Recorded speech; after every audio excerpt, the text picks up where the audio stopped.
Professor, I think you mute your microphone.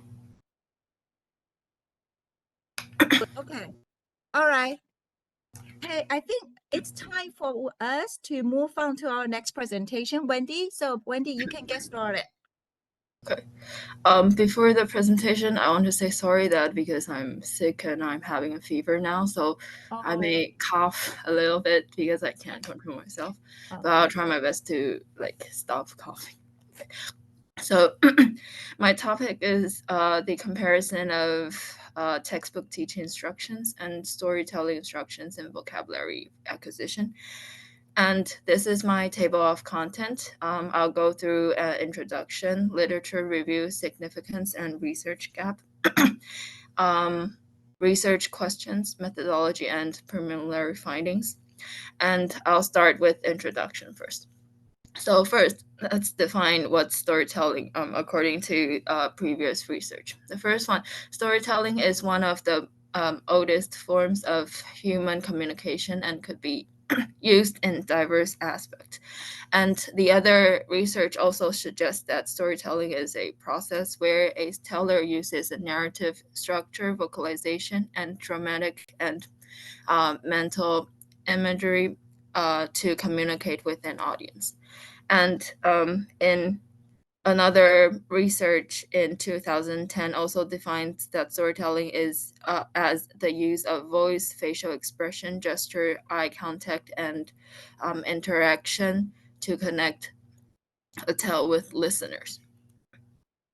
So let's move on to some of the literature, some of the introduction on storytelling in language learning. So according to previous studies, storytelling is considered an effective pedagogical instrument in both L1 and L2 learning. And storytelling is also claimed to be very memorable to learners, helping them learn and retain vocabulary, grammatical structures, and pronunciation. And let's move on to literature review. So I'll start with how storytelling helps vocabulary acquisition. There are several points, and I listed three of the most important points in my opinion. The first one is story stimulates students' curiosity and learning motivation. Because of the storyline, students will they will want to they'll want to know what will happen next. And the second one is the emotion factors. It is a previous study claimed that the emotion factors can help the learners to turn short-term memories into long-term memories. So this will help them to remember the vocabulary words. And the third one is the contextual learning and inference enhanced vocabulary comprehension. So here are some cases using storytelling in vocabulary acquisition according to the previous study. The first one is from Prussian. It shows that listening to stories was more effective for beginning level German students than the list method for vocabulary acquisition. And for previous study also shows that oral story reading significantly contributes to vocabulary acquisition and regardless of teachers' explanations. And for previous study also shows that in preschool students, using children's stories is also pretty effective. And this case was utilized in Iran. And the last one, storytelling strategy has the potential to enhance students' vocabulary mastery. So let's move on to the significance and the research gap. As you can see, previous study already bring up that storytelling is pretty useful and beneficial in vocabulary acquisition. But the other point that I would like to bring up is the importance of vocabulary acquisition in language learning. So according to a previous study, in 2000, lexical knowledge is a central to communicative competence and to the acquisition of a second language. And Nation also states the relationship between the vocabulary knowledge and the language use, saying that the knowledge of vocabulary enables language use, and conversely, language use leads to an increase in vocabulary knowledge. So there is a significant relationship between these two. So the first, the importance of vocabulary acquisition in language learning is one of the most important point in this study. And for the research gap, as you can see, I list like 4 previous studies shows that the storytelling is pretty effective in vocabulary acquisition, and 4 of them used a quantitative research method, which they use statistics to prove their statements. But few studies use a qualitative research method to investigate participants' views on this topic.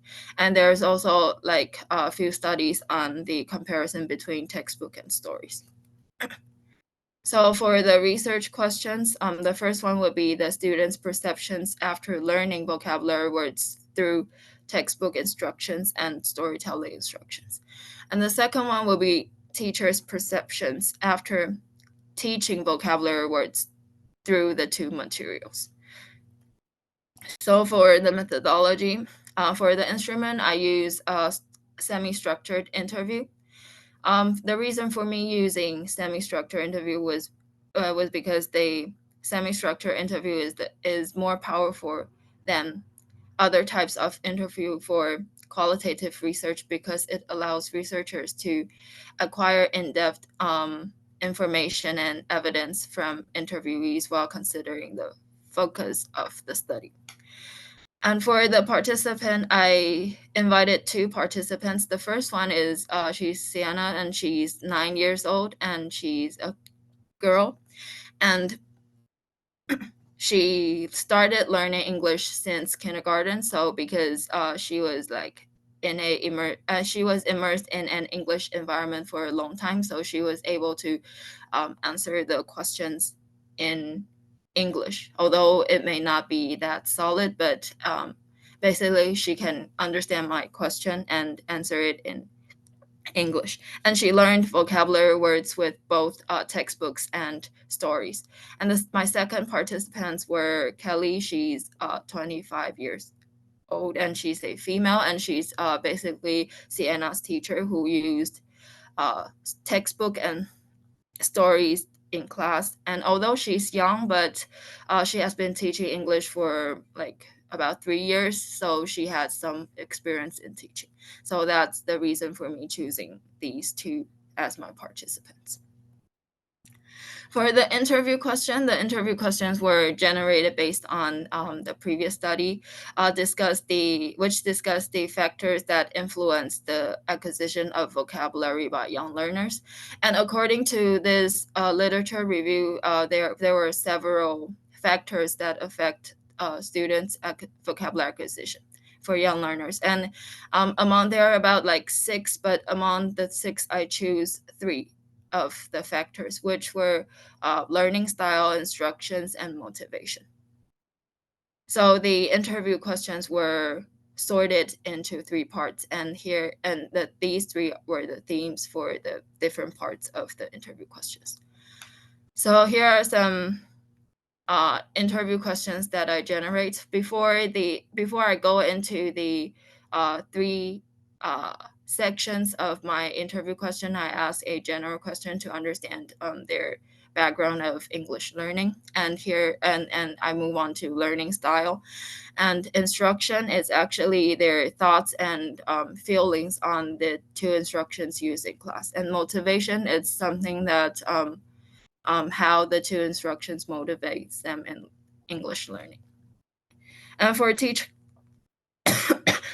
teachers' interview questions, I also ask some general questions to understand their teaching experience and like how long did Kelly teach English. And for the teachers' interview question, I also separate them into teaching style, motivation of using stories in class, and students' reaction and performance.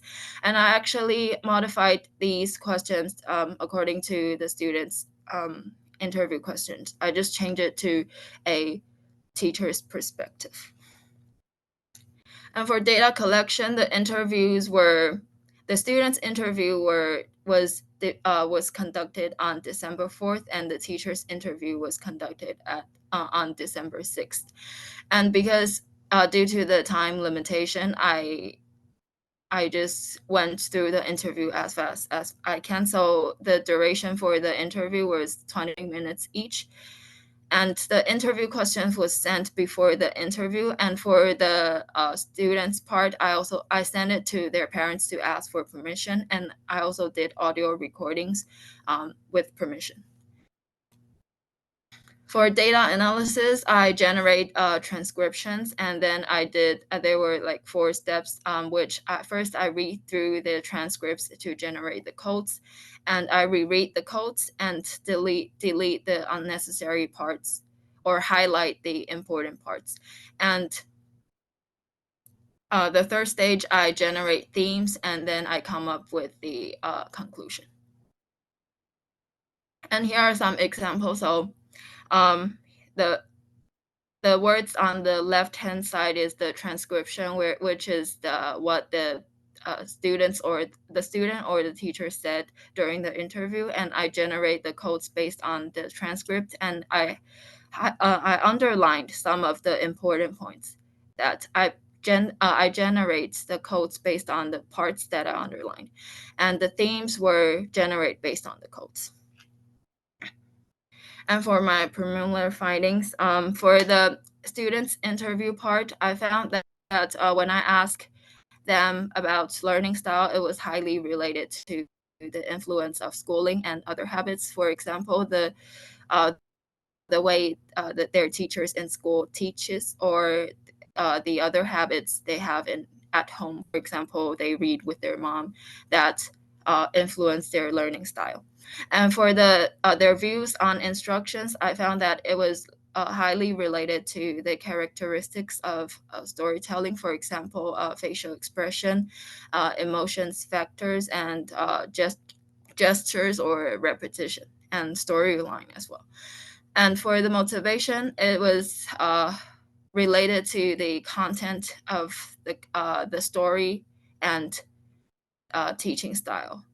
So the teaching style motivates, like the interesting teaching style motivates them to learn.